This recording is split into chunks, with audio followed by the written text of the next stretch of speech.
Assalamualaikum warahmatullahi wabarakatuh. Di video kali ini saya akan melanjutkan penjelasan materi sebelumnya ya. Jadi sebelumnya kita telah belajar metode eliminasi ya untuk sistem persamaan diferensial. Nah, untuk kali ini kita akan melanjutkan ke metode selanjutnya, yaitu metode matriks. Metode matriks ini itu merupakan metode nilai eigen untuk menyelesaikan sistem homogen dan koefisien konstanta ya. Jadi di sini nanti melibatkan adanya nilai eigen dan vektor eigen juga. Nah, di metode matriks ini itu lebih efisien untuk menyelesaikan persamaan linear ya, dengan n-nya itu lebih dari sama dengan 2. Jadi sistem linear ordernya itu lebih dari 2 ya.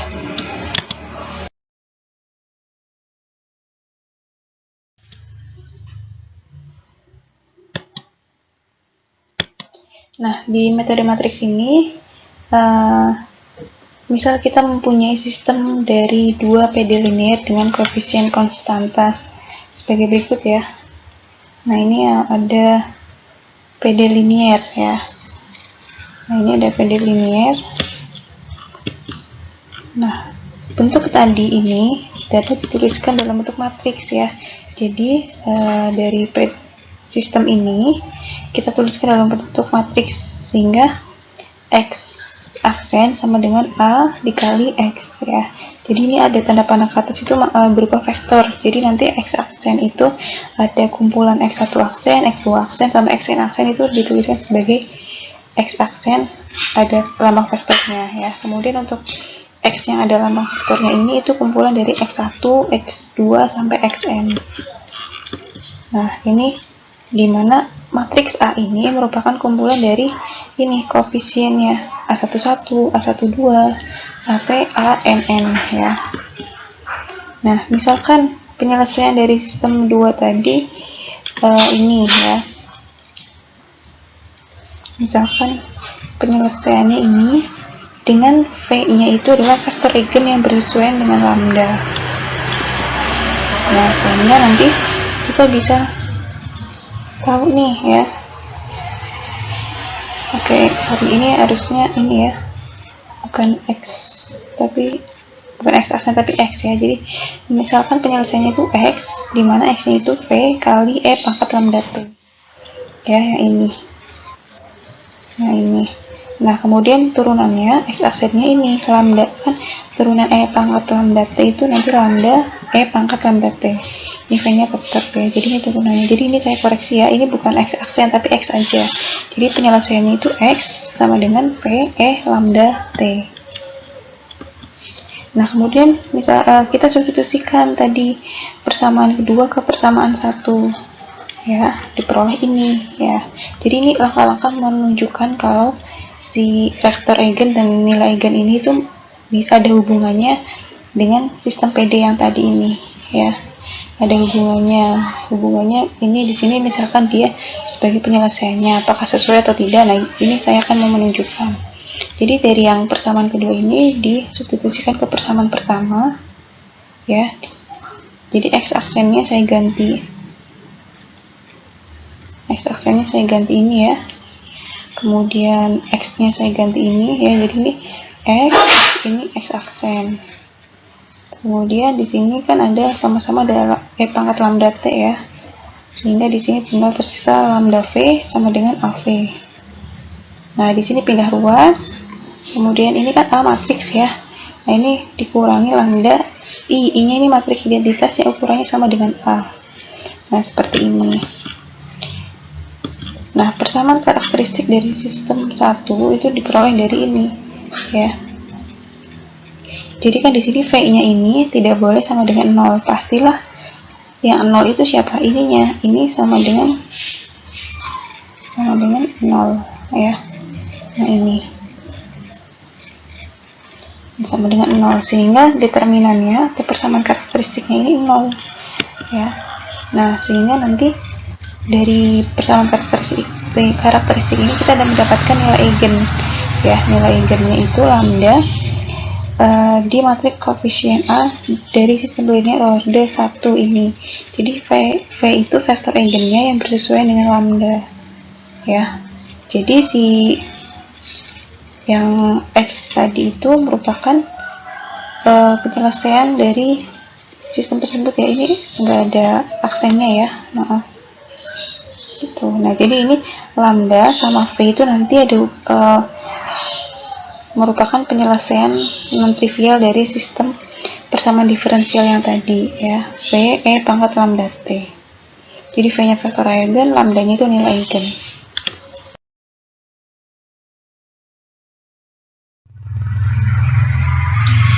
Jadi untuk langkah-langkahnya untuk sistem PD nonlinear ini, PD linear ini untuk metode matriks ya. Yang pertama kita menuliskan si matriks tersebut ke dalam bentuk matriks ya, maksudnya sistem linear dituliskan dalam bentuk matriks. Kemudian yang kedua itu menentukan persamaan karakteristik ya, atau lambdanya nilai eigen ya. Itu nanti pakai yang itu tadi, determinan dari A min lambda I ya, itu nanti menentukan lambda-lambdanya. Kemudian yang ketiga itu menentukan n vektor eigen bebas linear, jadi V nya. Jadi setelah menentukan nilai eigennya, kita menentukan vektor eigennya ya. Kemudian selanjutnya kita dapat menuliskan penyelesaiannya ya untuk sistem linear yang tadi di awal. Kemudian langkah kelima, kita menuliskan penyelesaian umumnya itu merupakan kombinasi linear dari n penyelesaian tadi yang bebas linear ya. Jadi dari x1, x2 sampai xn itu dituliskan dalam kombinasi linear sebagai penyelesaian dari sistem linear yang tadi di awal ya. Ini langkah-langkahnya.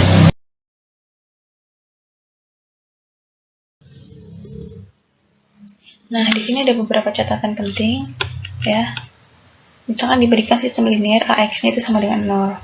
Jadi jika determinan A-nya itu 0, maka A ini matriks singular sehingga sistemnya itu mempunyai banyak penyelesaian. Tapi kalau determinannya tidak sama dengan 0 ya, maka sistem yang AX sama dengan 0 ini mempunyai solusi tunggal, yaitu X sama dengan 0 gitu.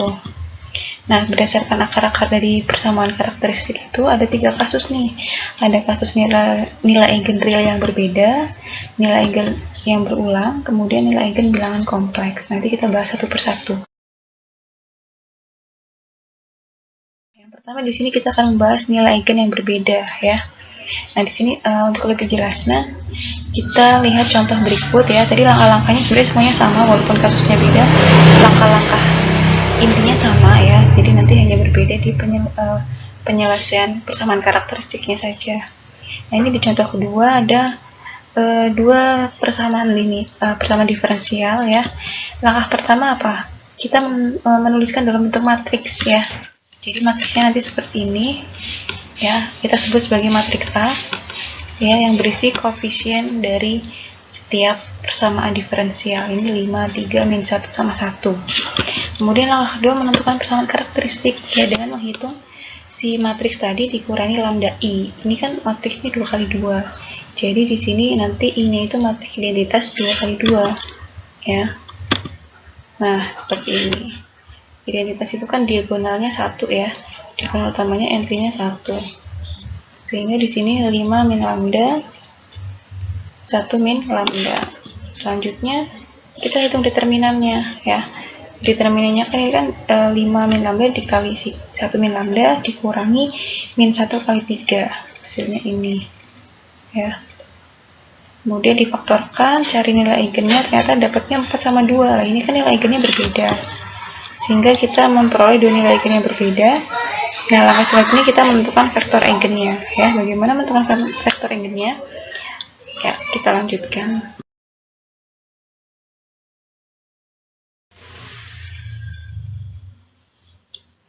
Nah, untuk nilai eigen lambda 1 sama dengan 4 ini, kita akan menentukan vektor eigennya ya. Caranya gimana? Nah, kita menggunakan persamaan ini nih. A min lambda 1 I dikali V1. Jadi tadi kan, nah seperti ini. Hanya matriks A dikurangi lambdanya, terus V-nya itu V1, V2 ya. Jadi kalau ada garis di atas itu vektor ya. berisi beberapa elemen di sini. Nah, di sini kita masukkan lambdanya itu 4 ya. Jadi 5 dikurangi 4 1, 1 kurangi 4 itu min 3 ya. Ini di sini hasilnya. Selanjutnya, nah, jadi di sini kita akan mencari V1 V2 yang memenuhi ini. Ini kan seperti SPL ya, sistem persamaan linear. Kita mencari V1 V2. Nah, di sini kan V1 ditambah 3 V2 sama dengan 0. Ini perkalian matriks aja ya. Nah, di sini V1-nya itu akan min 3 kali V2 ya. Min 3 kalinya V2. Nah, sehingga di sini kita ambil ya. Jadi ini V2-nya itu misalnya kita ambil 1, berarti V1-nya min 3. Kalau V2-nya min 1, berarti V1-nya 3. Nah, di sini dapatlah matriksnya seperti ini ya. Min 3 sama 1 atau 3 sama min 1. Jadi di sini kita diperoleh dua vektor eigen yang bergantung linear. Kenapa bergantung linear? Jadi di sini V1-nya bergantung dari V2 atau sebaliknya. Jadi dia tidak bebas linear. Jadi kita ambil salah satunya, misalkan kita ambil yang ini ya, misalkan kita ambil yang ini. Sehingga nanti diperoleh penyelesaian yang bersesuaian dengan lambda sama dengan 4 itu ini. Jadi dimasukkan X1-nya itu berarti V1 vektornya tadi min 3 sama 1. Kemudian pangkat lambdanya itu 4 kali T ya. Jadi ini untuk X1-nya ya. X1-nya. Kemudian nanti kita mencari nilai vektor eigen yang bersesuaian dengan lambda yang satunya.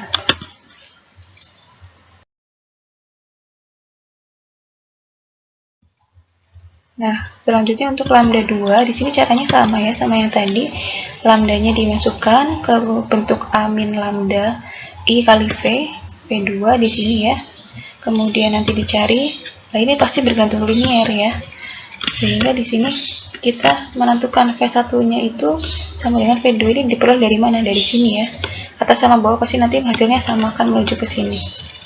Kita ambil V2-nya 1, tapi terserah di sini mau yang diambil V2-nya atau V1-nya terserah, tapi nanti pasti nilai yang satunya bergantung dari nilai yang lain ya. Nah, di sini kita dapat 2. Misalkan saya dapat 2, tapi kita pilih salah satu aja ya. Karena ada 2 di sini yang bergantung linear, kita ambil salah satu. Kemudian kita dapat tuliskan penyelesaiannya ya sebagai X2. Jadi vektor yang tadi yang kedua dikalikan pangkat lambdanya 2. Ini vektor eigen yang dipilih yang bersesuaian dengan lambda sama dengan 2. Ya, berarti kan tadi lambdanya ada 2, jadi kita punya 2 vektor eigen. Selanjutnya